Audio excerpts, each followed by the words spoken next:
வணக்கம்.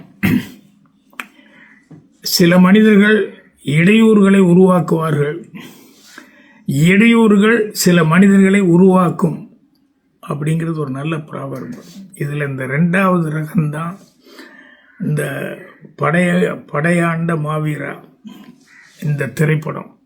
அது என்னன்னா, ஒரு இப்படி அப்படி இல்லை, ஏகப்பட்ட இடையூறுகள் ஒரு நல்ல மனிதனை உருவாக்கி அந்த நல்ல மனிதனை நல்ல தலைவனாக உருவாக்கியிருக்கு. இடையூறுன்னா அவருக்கு வந்த இடையூறு இல்லை, ஏழை பாளைகளுக்கு வந்த இடையூறு அதுதான் அவர் ஒரு நல்ல மனிதனாக, பண்புள்ள மனிதனாக, பண்புள்ள தலைவனாக உருவாக்கியிருக்கு. அதை படத்தில் ரொம்ப சிறப்பாக சொல்லியிருக்காங்க. படத்தினுடைய சிறப்பம்சத்தில் எனக்கு பெஸ்ட்டுன்னு சொல்ல போனோம்னா, சில ப்ராவர்புகளுக்கு உலகத்தில் எல்லாத்துக்கும் எதுக்குமே ஒரு விலை உண்டு அப்படின்னு சொல்லுவாங்க.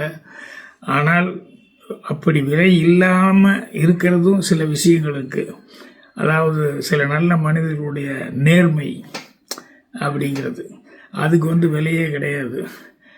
இப்போ நம்ம அமரர் ஜீவானந்தம் எடுத்துக்கிட்டோம்னா, அவர் ஒரு நல்ல தலைவர், கடைசி வரைக்கும் நேர்மையாக இருந்தார், அதுக்கு விலையே இல்லை. அதே மாதிரி காமராஜர் எடுத்துக்கிட்டால், அவர் சிஎம்மாக இருந்தார்.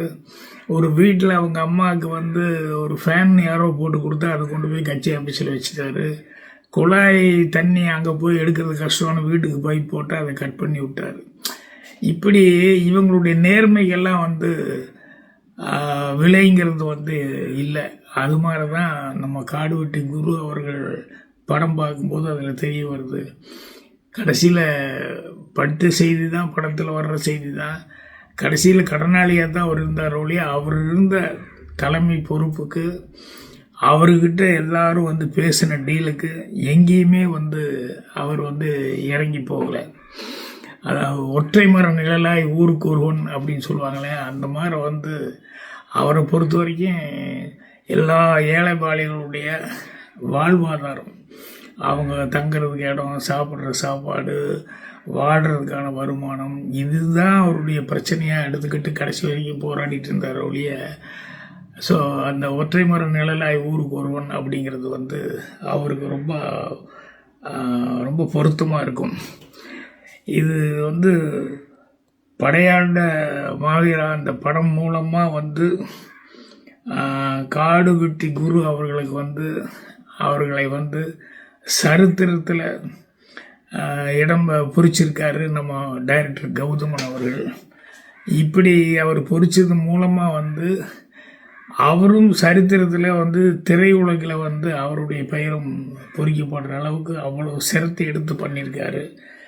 ஸோ நான் படமாக பார்த்தேன் அப்படிங்கிறத விட, அவர் திரைப்படமாக எல்லா அம்சங்களும் இருக்குது.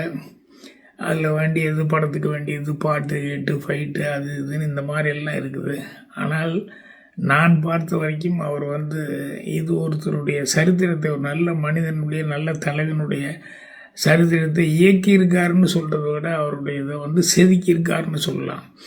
ஸோ இது ஒவ்வொருத்தரும் நான் லைஃப்பில் நான் என்ன சாதித்தேன் அப்படின்னு சொல்லிக்கிறதுக்கு ஒவ்வொருத்தருக்கும் ஏதாவது இருக்கணும் இல்லையா?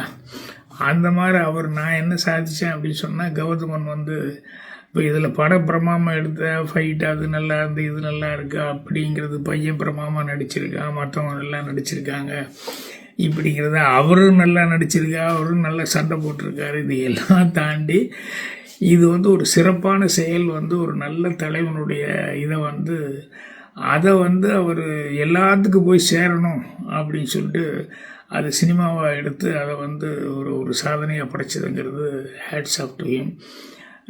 படம் பார்த்தப்ப எனக்கு அவ்வளோ ஒரு நிறைவாக இருந்தது. அந்த மாதிரி ஒரு குறிக்கோள் லட்சியமாக வச்சு இந்த படத்தை எடுத்திருக்காரு.